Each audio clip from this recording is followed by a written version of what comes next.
bormaylar. Usta akalarimiz suvoqni orqa tomonini ham maksimum darajada qilishyapti. Mana bunaqa torgina lesa qo'yilgan. Bu film ishlarimizga gap yo'q. Inshaalloh korobkasi tayyor bo'lib qoladi kottejimiz 100% bo'lib har tomonlama xudo xolisa.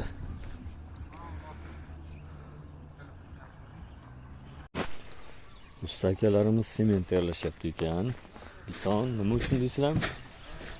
Mana bu yoqdagi kottejimizni oldi plashatkasi uchun. Ya'ni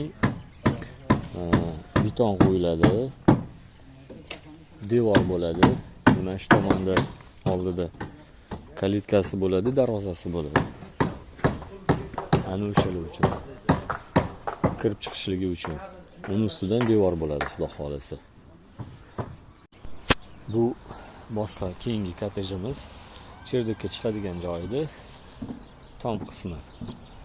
O'sha usta akalarimiz profnasillar bilan yopib qo'yishdi. Молодцы.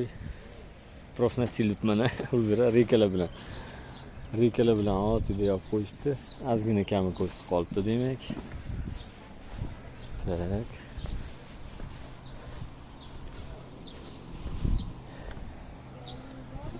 Mana shu bitta kottejimiz qolibdi. Rekalar bilan yopib tashlashsa, inshaalloh Xudo xolisa kelgan bemalol shiferni yotqizsak ham bo'laveradi, Xudo xolisa.